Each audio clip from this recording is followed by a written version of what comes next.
Welcome to Flavours of Nellai. இன்னைக்கு நம்ம கிச்சன்ல cauliflower stew எப்படி செய்யறதுன்னு பார்க்கலாம். ரொம்ப ஈஸியா ரொம்ப டேஸ்டியா இந்த ஸ்டூவை நம்ம செஞ்சிரலாம். cauliflower stew செய்யிறதுக்கு என்னென்ன தேவைன்னு ஃபர்ஸ்ட் பார்த்துட்டு வந்துறலாமா? தேங்காய் பால் சேர்த்து செய்யிறதுனால டேஸ்ட் ரொம்பவே ரிச்சா இருக்கும். ஸ்டவ்ல ஒரு குக்கர் வச்சிருக்கேன். குக்கர் நல்லா சூடானதும் அதில் எண்ணெய் சேர்த்துக்கோங்க. 1 டேபிள் ஸ்பூன் அளவுக்கு தான் நான் இதில் எண்ணெய் சேர்த்துக்க போகிறேன். தேங்காய் எண்ணெய் சேர்த்துட்டிங்க அப்படின்னா இதுக்கு வந்து ஃப்ளேவர் ரொம்ப நல்லாயிருக்கும். எண்ணெய் நல்லா சூடானதும் அதில் 1 டீஸ்பூன் சோம்பு, 2 துண்டு பட்டை சேர்த்துக்கலாம். தேங்காய் பால் சேர்த்து இந்த கிரேவி செய்கிறதுனால இதில் தேங்காய் எண்ணெய் சேர்த்துட்டோம் அப்படின்னா ஃப்ளேவர் வந்து ரொம்ப நல்லாயிருக்கும். இஞ்சி பூண்டு வந்து பேஸ்ட்டாக போடாமல் நீளமாக நறுக்கி வச்சுக்கோங்க. அந்த இஞ்சியை இப்போ நான் சேர்த்துருக்கேன். அடுத்ததாக பூண்டு சேர்த்துக்கலாம். அடுத்ததாக வெங்காயம் சேர்த்துக்கலாம். வெங்காயம் கட் பண்ணும்போது ரொம்ப தின்னாக ஸ்லைஸ் பண்ணிக்கோங்க. அதே மாதிரி இதுக்கு பெரிய வெங்காயம் தான் சேர்க்கணும். சின்ன வெங்காயம் சேர்த்தோன்னா டேஸ்ட் அவ்வளோ நல்லா இருக்காது. இப்போ இதெல்லாம் நல்லா வதக்கி எடுத்துக்கலாம்.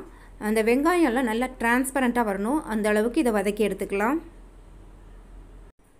இதில் மிளகாய் தூள் எதுவுமே நம்ம சேர்க்க போகிறதில்ல. காரத்துக்காக பச்சை மிளகாய் மட்டும்தான் சேர்க்க போகிறோம். அதனால் ஒரு 5-6 பச்சை மிளகாய் எடுத்து நல்லா கீறி சேர்த்துக்கோங்க. உங்களுக்கு எந்த அளவுக்கு காரம் தேவையோ அந்த அளவுக்கு பச்சை மிளகாய் சேர்த்துக்கலாம். இப்போ இது எல்லாத்தையும் ஒரு வாட்டி நல்லா கலந்து விட்டுடலாம். வெங்காயம் நல்லா வதங்கிறதுக்காக இப்போ கொஞ்சமாக உப்பு சேர்த்துக்கலாம்.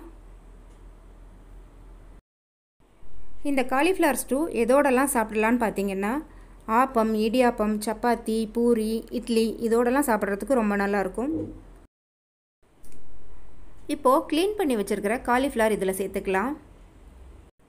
வெதுவெதுப்பான சுடு தண்ணீரில் கொஞ்சமாக கல்லுப்பும் மஞ்சத்தூளும் போட்டுட்டு குட்டி குட்டியாக கட் பண்ணி வச்சுருக்கிற காலிஃப்ளவர் அதில் சேர்த்து நல்லா க்ளீன் பண்ணி வச்சுக்கோங்க. அந்த சுடு தண்ணீரில் ஒரு 10 நிமிஷம் அந்த காலிஃப்ளவர் ஊறணும். பிகினர்ஸ்க்காக இந்த டிப். காலிஃப்ளவர் சேர்த்ததுக்கப்புறமா ஒரு 2 நிமிஷத்துக்கு அதை நல்லா வதக்கி விட்டுருங்க. அடுத்ததாக அதில் 1/2 டீஸ்பூன் மஞ்சள் தூள் சேர்த்துக்கலாம். இப்போ இது கூட கொஞ்சமாக உருளைக்கிழங்கு சேர்த்துக்கலாம். இது வந்து ஆப்ஷனல் தான். காலிஃப்ளவர் கொஞ்சமாக தான் இருக்குது அப்படிங்கிற சமயத்தில் நீங்கள் அடிஷ்னலாக இந்த உருளைக்கிழங்கு வேணும்னா சேர்த்துக்கலாம். இப்போது இந்த காயெல்லாம் நல்லா வேகணும். அதுக்கு தேவையான அளவு தண்ணி சேர்த்துக்கலாம்.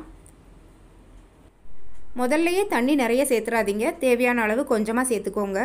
ஏன்னா நம்ம இதுக்கப்புறம் தேங்காய் பால் கூட இதில் சேர்க்கணும். அதனால் தண்ணி சேர்க்கும்போது பார்த்து சேர்த்துக்கோங்க. இப்போது இதில் சேர்த்துருக்கிற காலிஃப்ளவர், பொட்டேட்டோ இதுக்கெல்லாம் உப்பு சேர்த்துக்கலாம். ஃபஸ்ட்டு வெங்காயம் வதங்கிறதுக்காக தான் கொஞ்சமாக சேர்த்துருந்தோம். அதனால் பார்த்து சேர்த்துக்கோங்க. அடுத்ததாக இந்த கிரேவிக்கு தேவையான அளவுக்கு தனியாத்தூள் சேர்த்துக்கலாம். 2 டேபிள் ஸ்பூன் அளவுக்கு நான் இன்றைக்கி தனியாத்தூள் சேர்த்துருக்கேன். இதை நல்லா கலந்து விட்டுட்டு குக்கர் மூடி போட்டு ஒரு விசில் வர்ற வரைக்கும் வேக வச்சு எடுத்துக்கலாம். ஒரு விசில் விட்டால் போதும். ஏன்னா காலிஃப்ளவர் வந்து சீக்கிரமாகவே வெந்துடும். அடுத்ததாக இதில் கொஞ்சமாக பச்சை கருவேப்பிலை சேர்த்துக்கலாம். இது ஒரு நல்ல ஃப்ளேவர் கொடுக்கும். அடுத்ததாக வாசனைக்காக 1 டீஸ்பூன் கரம் மசாலா சேர்த்துட்டு நல்லா கலந்து விட்டுடலாம். காலிஃப்ளவர் ஸ்டூ ஆல்மோஸ்ட் ரெடி ஆயிடுச்சு.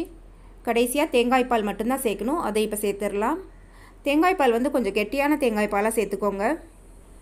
திக்கான தேங்காய் பாலை கடைசியாக சேர்த்துக்கோங்க. 2வது தேங்காய் பால், தண்ணி தேங்காய் பால் இருக்குல்ல, அதில் கூட நீங்கள் இந்த காலிஃப்ளவரை வேக வச்சு அந்த மாதிரியும் செய்யலாம். தேங்காய் பால் சேர்த்து கலந்ததும் ஸ்டவ் ஆஃப் பண்ணிவிட்டு கொத்தமல்லி இலை சேர்த்துக்கோங்க. டேஸ்டியான காலிஃப்ளவர் ஸ்டூ ரெடி. இந்த ரெசிபி உங்களுக்கு பிடிச்சிருந்தா மறக்காமல் லைக் பண்ணுங்கள், கமெண்ட் பண்ணுங்கள், ஷேர் பண்ணுங்கள், எங்களை சப்போர்ட் பண்ணுங்கள். தேங்க்ஸ் ஃபார் வாட்சிங்.